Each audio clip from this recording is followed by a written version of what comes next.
Perkenalkan, nama saya Niputu Melsi Oktaviani dengan NIM 1915091030. Jadi pada kesempatan kali ini saya akan membahas mengenai 5 kesalahan terbesar yang terjadi ketika implementasi ITSM.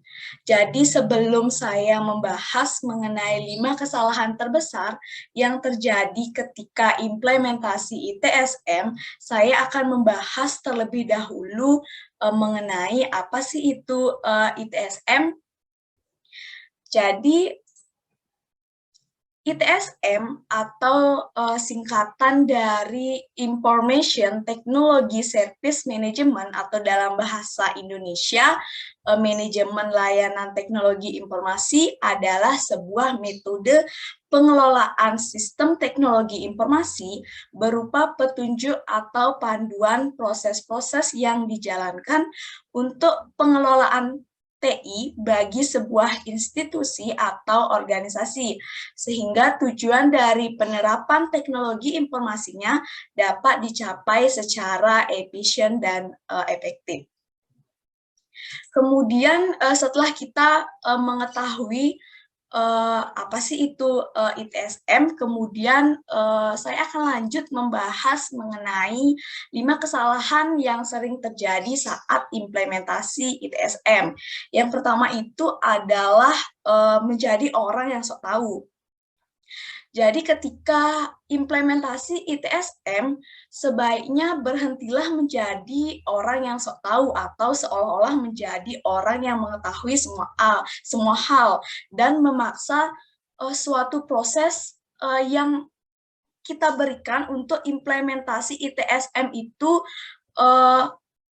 agar mampu dijalankan. Namun pada kenyataannya pada saat implementasi kita tidak bisa memberikan hasil yang terbaik, sehingga dari kesalahan tersebut atau dari kesalahan menjadi orang yang sok tahu, hal yang perlu atau yang dapat kita pelajari dari kesalahan tersebut adalah kita perlu mengajak orang yang benar-benar mengetahui mengenai bidang tersebut terkait implementasi ITSM dan mengajak orang tersebut untuk bekerja sama saat implementasi ITSM. Kemudian kesalahan yang kedua saat implementasi ITSM adalah eskalasi yang terlalu sering. Saat implementasi ITSM pasti diperlukan eskalasi. Maksudnya eskalasi itu adalah penambahan hal, baik itu biaya proyek maupun hal yang sebagainya. Jadi pastinya akan ada eskalasi berupa biaya proyek yang penambahan biaya proyek yang sedang dikerjakan. Sebelum itu untuk bisa melakukan eskalasi tentunya harus mendapatkan persetujuan dari divisi yang terkait dan tidak boleh sembarangan melakukan eskalasi. Namun ketika hubungan kita saat pengimplementasian ITSM tidak baik dengan divisi terkait, sehingga kita tentunya akan kesulitan untuk mendapatkan persetujuan ketika ingin melakukan eskalasi. Dari kesalahan tersebut atau dari kesalahan melakukan eskalasi terlalu sering atau melakukan eskalasi secara sembarangan, maka hal yang bisa kita pelajari adalah kita perlu membangun hubungan yang baik atau yang bagus dengan setiap divisi, sehingga kita bisa melakukan eskalasi sebagaimana mestinya dan tidak terlalu sering atau kita tidak akan sembarangan melakukan eskalasi. Kemudian kesalahan yang ketiga pada saat implementasi ITSM adalah expert consultant to do your job. Artinya kita ketika implementasi ITSM kita mengharapkan konsultan melakukan pekerjaan yang kita berikan dengan baik tanpa didampingi, karena mungkin kita merasa bahwa konsultan tersebut sudah ahli di bidangnya atau sudah berpengalaman. Sebenarnya itu merupakan kesalahan terbesar saat implementasi ITSM. Sehingga dari kesalahan ketiga tersebut, hal yang dapat kita pelajari saat ketika ingin mengimplementasikan ITSM adalah konsultan mungkin mempunyai best practice yang lebih, namun kita semestinya yang lebih tahu apa yang terbaik untuk perusahaan kita, sehingga konsultan itu perlu kita dampingi dan kita tidak boleh lepas. Kemudian selain itu, hal yang bisa kita pelajari adalah walaupun pekerjaannya kita serahkan kepada konsultan, kita harus tetap dampingi dan menjadi wajah dari proyek tersebut saat implementasi ITSM. Kemudian kesalahan yang keempat yaitu the best practice trap. Artinya kita tidak boleh terlalu menggebu-gebu menjadi best practice. Namun tidak bisa mengamati atau memanfaatkan sumber daya dengan baik.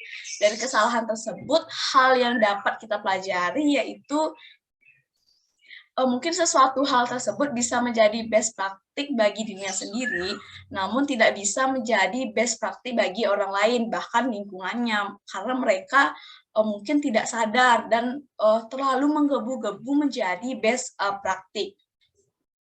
Selain itu, menggunakan best practice itu tidak terlalu baik. Sebaiknya ketika implementasi ITSM, menggunakan tahapan step by step dengan mulai dari mengatasi permasalahan utamanya.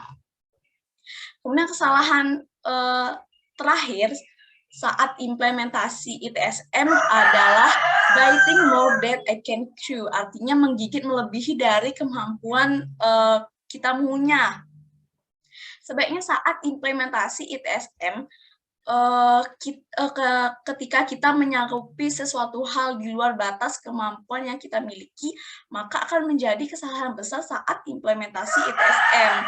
Sebaiknya kita jangan menyanggupi sesuatu hal di luar kemampuan kita sendiri.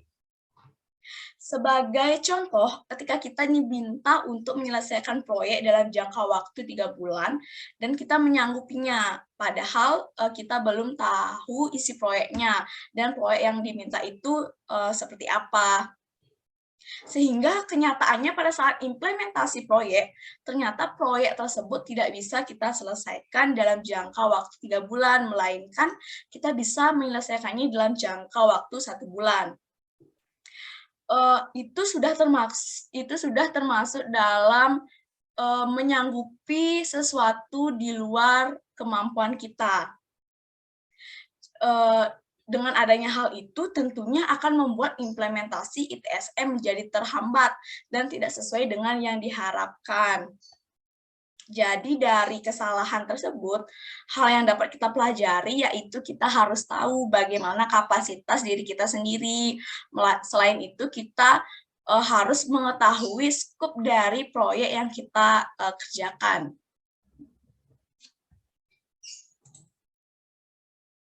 Selanjutnya, solusi kesalahan dari 5 kesalahan saat implementasi ITSM tersebut. Yang pertama itu ada regulasi. Jadi, regulasi itu adalah sebuah peraturan atau tata cara untuk mengendalikan 5 kesalahan terbesar ketika implementasi ITSM, seperti yang sudah saya jelaskan sebelumnya.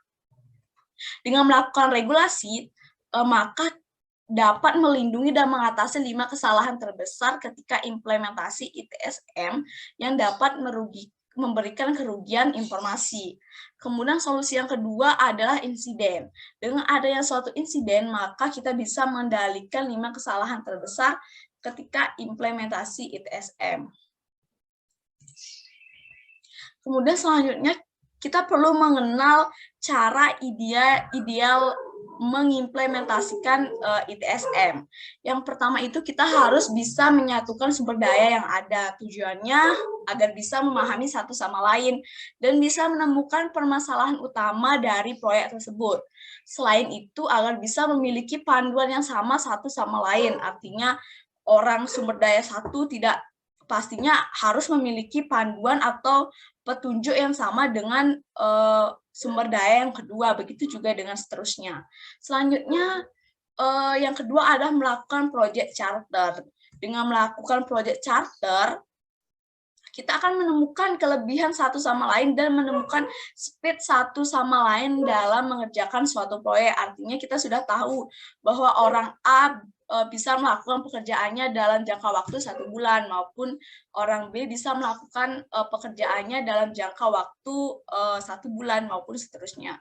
Kemudian, cara yang ketiga adalah saling memahami.